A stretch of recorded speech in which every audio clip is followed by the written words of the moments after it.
Por ejemplo, ya hoy, muy recientemente, hay un relator especial sobre el derecho al medio ambiente. Existe un funcionario de Naciones Unidas que ha ido dotando de contenido a ese derecho para que podamos ir sabiendo, no solo desde nuestras luchas a qué tenemos derecho, sino desde el marco internacional de los derechos humanos, a partir de informes que le ha pedido a los gobiernos, a partir de visitas que el funcionario ha hecho a los distintos países, ha ido identificando en los últimos años las obligaciones del Estado. Eso por lo que tiene que ver en Naciones Unidas, en el ámbito universal de los derechos humanos. Pero tenemos otro sistema de protección de derechos humanos, que es el ámbito regional, sistema interamericano. Y en ese sistema regional, en esos sistemas, porque son varios, está el africano, está el árabe, está el interamericano, el derecho humano ya tiene carta de naturalidad, ya fue reconocido en la Carta Árabe de los Derechos Humanos, ya fue reconocido en el sistema interamericano y por supuesto ya fue reconocido en el sistema al que México pertenece, que es el sistema interamericano, perdón.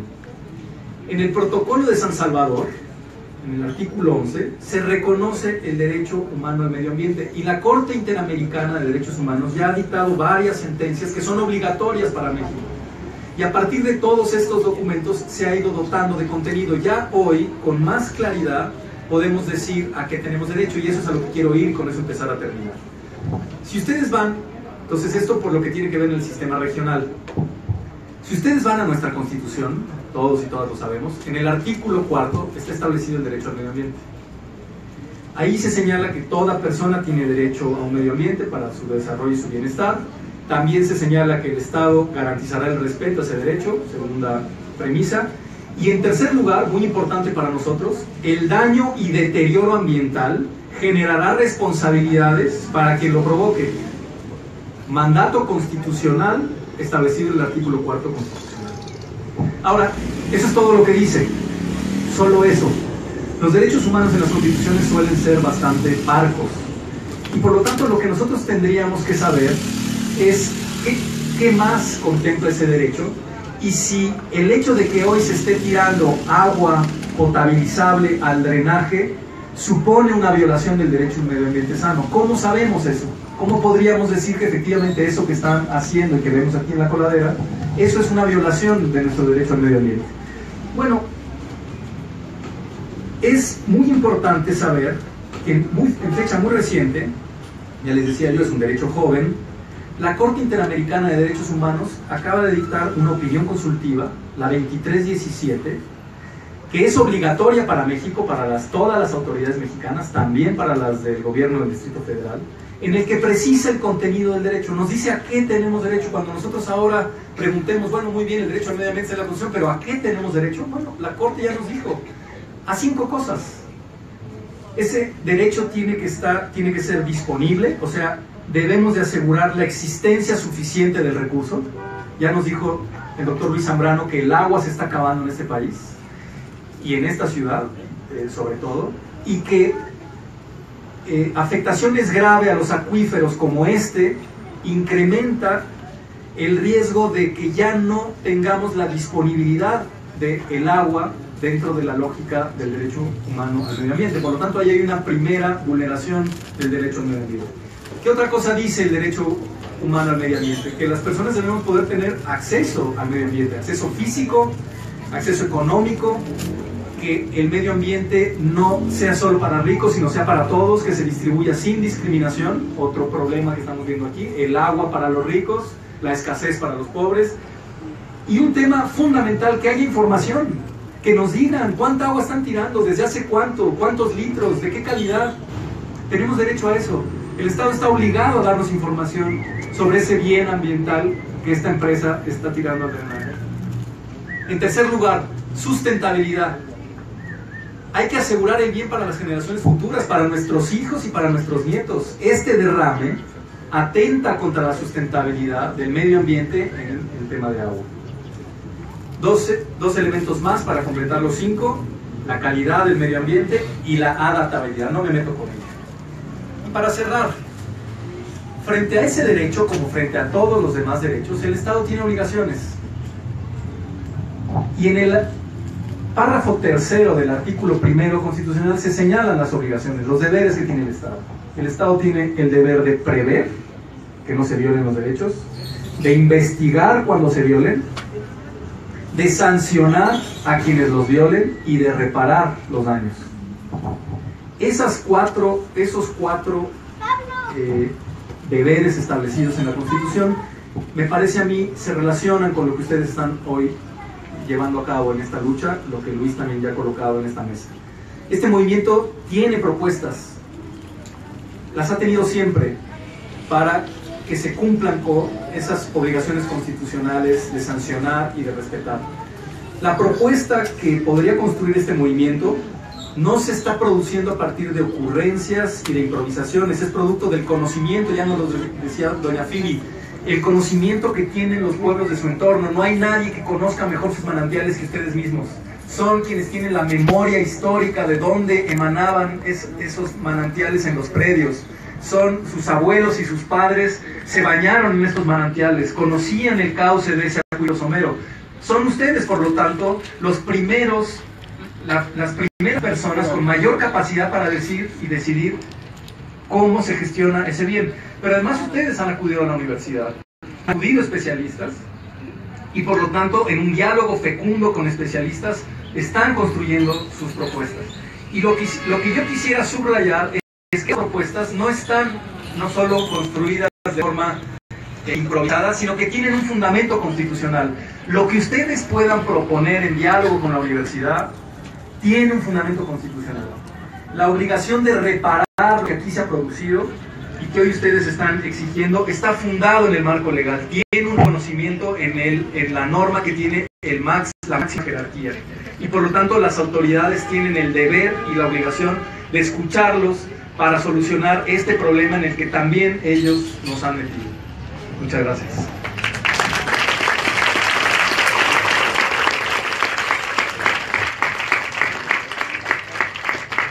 Muchas gracias, doctor Rodrigo Gutiérrez. Pues ya también hay más ideas que estamos entre todos en una hojita, en un cuadernito anotando, para poder recuperarlas en el momento que tengamos que aportar las ideas de los especialistas, de ustedes mismos. Ya recuperó una parte muy importante el doctor, los testimonios. Levante la mano quienes tienen testimonios de los manantiales de los Pedregales de Coyoacán. Aquí hay varios compañeros mayores, todos ellos tienen esos testimonios y más vecinos. Entonces ahí hay un elemento importante. Ahora vamos a escuchar al doctor Germán Sandoval, de la Facultad de Derecho de la UNAM.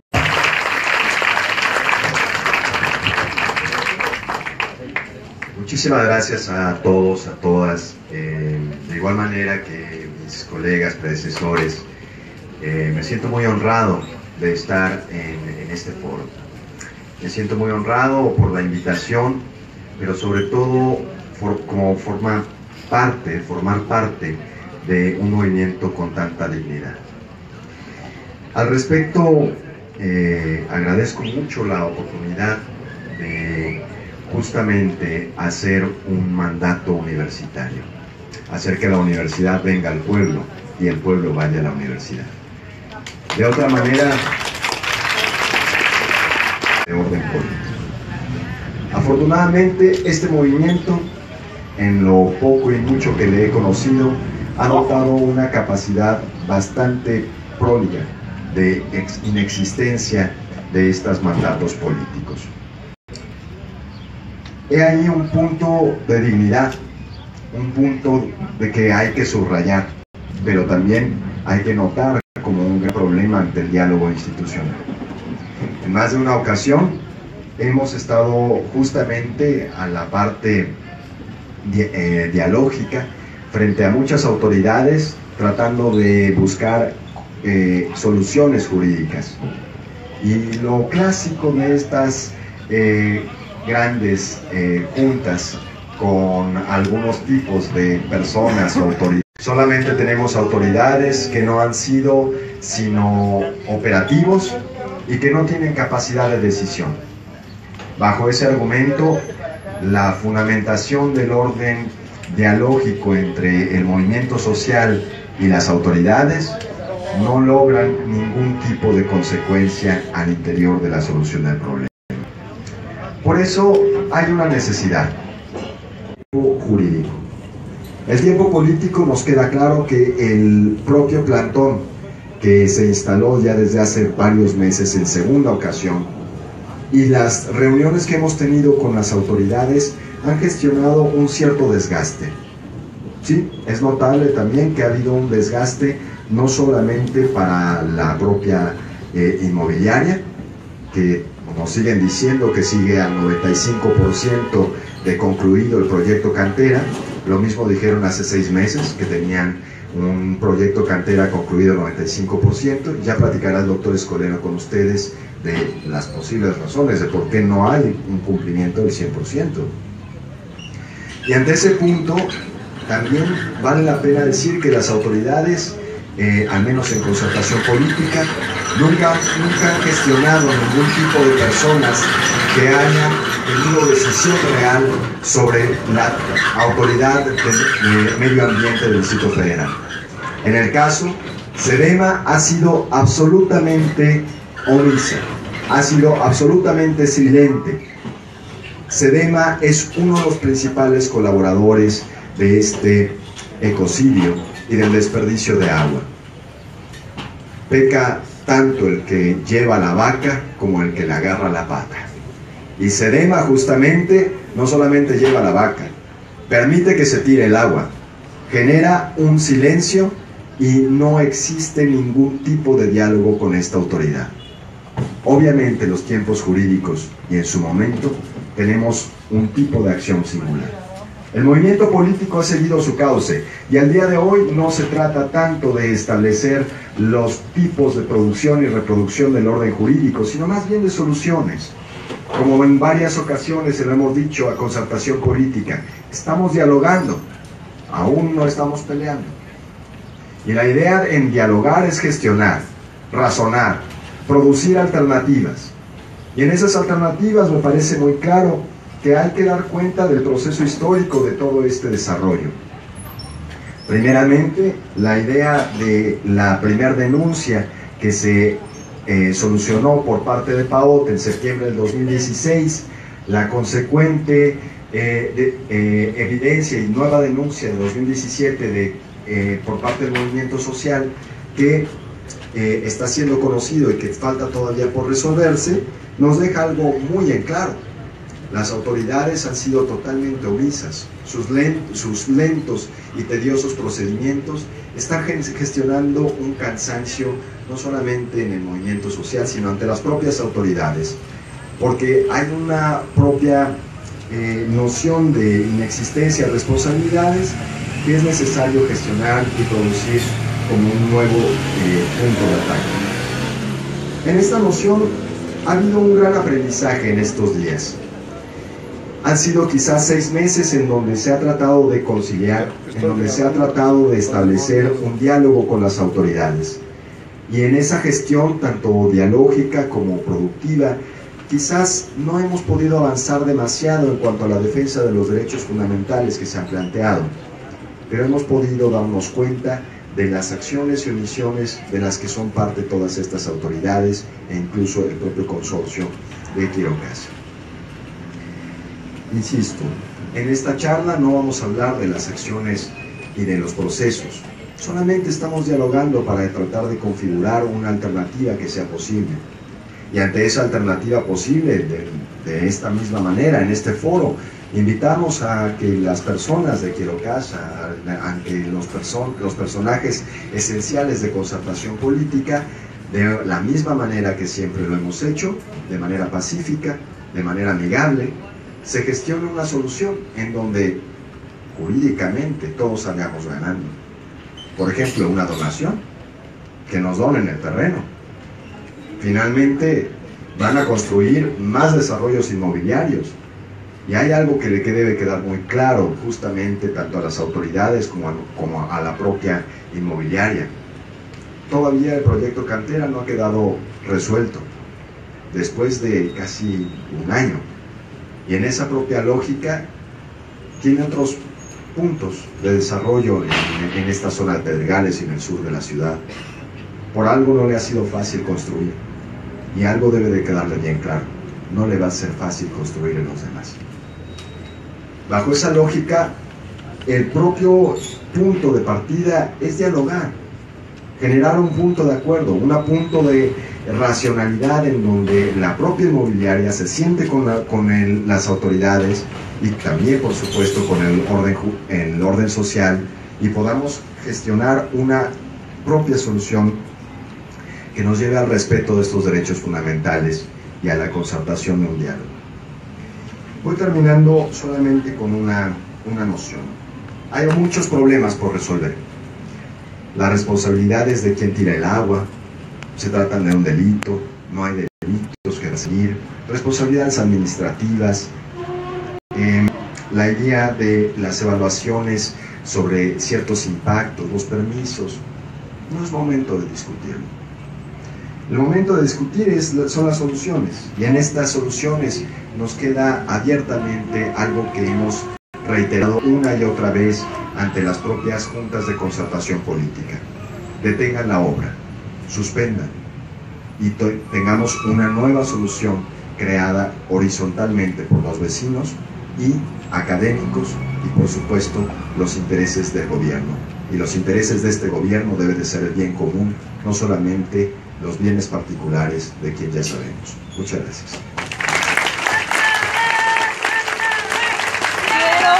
Va a caer, va a caer, va a caer. Quiero casa, va a caer.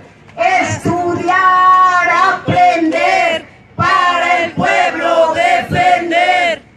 Estudiar, aprender, para el pueblo defender. Pues gracias a los tres por sus ponencias. Vamos ahora a escuchar una pequeña ponencia que se redactó, un recuento más bien de la lucha, ya que cumple 2 años aquí en defensa del acuífero, en defensa del agua, en defensa del territorio. Vamos a pedir al compañero encargado de leer la ponencia, si pasa, por favor. Sí, una vez. A ver si nos ayudan, van a recorrer la mesa para adelante tantito.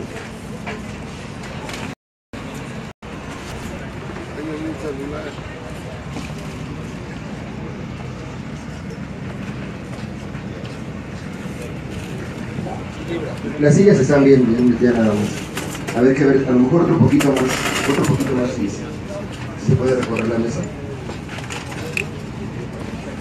Sí.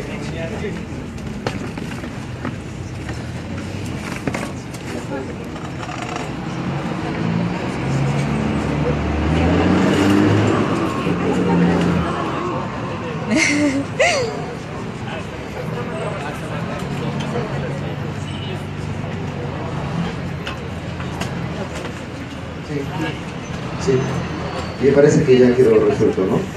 Bien, gracias. Bien, entonces vamos a pasar a la última ponencia, que más que nada es un recuento, y posteriormente pasaremos a las preguntas, a rescatar los puntos que nos pueden servir para ir configurando esta propuesta alternativa. Entonces vamos a pedirle al compañero que haga lectura de este texto. Aprovechamos para comentarles, compañeros, este cuadernillo que se entregó, viene la ponencia que hizo el doctor Luis Zambrano sobre el caso de Aztecas 215, otra ponencia que hace él mismo sobre la obra de Vigra, que aquí está en el eje 10, donde era el Superama, un artículo que escribió el doctor Rodrigo Gutiérrez sobre la gentrificación. Entonces, esos son materiales que nos aportan datos, sobre todo datos de lo que está pasando, no solamente en Aztecas 215, sino como parte de un proyecto a nivel ciudad, ¿no? De las inmobiliarias, donde no nada más está Quiero Casa. Entonces, bueno, este cuadernillo es bien importante tenerlo, se va a estar realizando constantemente para los siguientes foros que se van a realizar. Entonces, adelante, compañero. Bueno, buenas tardes a todos, compañeras, compañeros. Vamos a dar lectura a una pequeña reseña, como ya se comentó, pues de estos ya 2 años de actividad continua, de lucha, de empuje, de esfuerzo, de voluntad de todos ustedes y de todas ustedes para parar este ecocidio. Un recuento de las actividades en números generales, totales, de cuántas actividades se han realizado. Esta lucha no es de ayer, sino pasado mañana se cumplirían ya los 2 primeros años. Recuento de la lucha del pueblo en defensa del acuífero en Aztecas 215. Asamblea General de los Pueblos, Barrios, Colonias y Pedregales de Coyoacán. En estos 2 años de organización vecinal, la Asamblea General de los Pueblos, Barrios, Colonias y Pedregales de Coyoacán han realizado múltiples acciones para detener el ecocidio y las ilegalidades de la inmobiliaria Quiero Casa en su obra de Avenida Aztecas 215, Pueblo de los Reyes, Coyoacán, cuyos propietarios son los hermanos José y Salomón Chabot Cherem. Por lo menos hemos realizado 100 asambleas vecinales e interpuesto denuncias ciudadanas ante la delegación Coyoacán,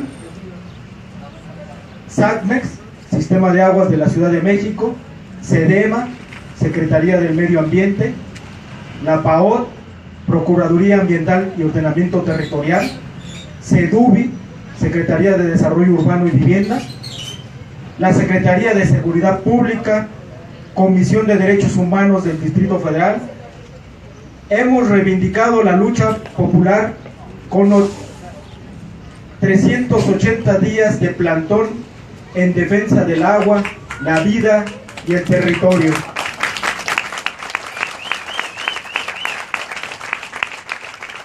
También hemos realizado por lo menos 17 marchas y bloqueos a la delegación Coyoacán, a la PAOT, a Gobierno Central, a las obras y oficinas de inmobiliarias como Quiero Casa, Hit Park y la Torre Mítica, para dar a conocer la problemática que enfrentamos.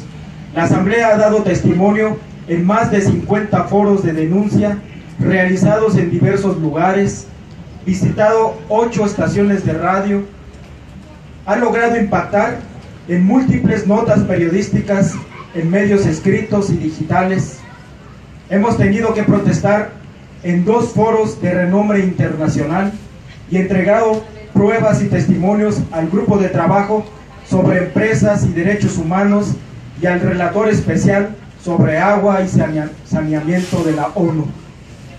A la par de todo lo anterior, se han llevado a cabo cerca de 30 mesas de diálogo con todas las secretarías de gobierno, sin que hasta el momento se solucione el daño al acuífero somero y el tiradero a drenaje de 5.6 millones de litros de agua por día durante 730 días. Las autoridades, lejos de coadyuvar en la solución del conflicto, han utilizado la represión hacia nuestra lucha pacífica, como el operativo policíaco del 30 de abril del 2016 y el desalojo del plantón por más de 500 granaderos el 5 de diciembre de 2016, donde el jefe de gobierno Miguel Ángel Mancera ordenó robar nuestras pertenencias y 3 vehículos particulares. Además, el gobierno y la inmobiliaria han fabricado delitos a miembros de la Asamblea. Todo ello con la intención de vencer la organización.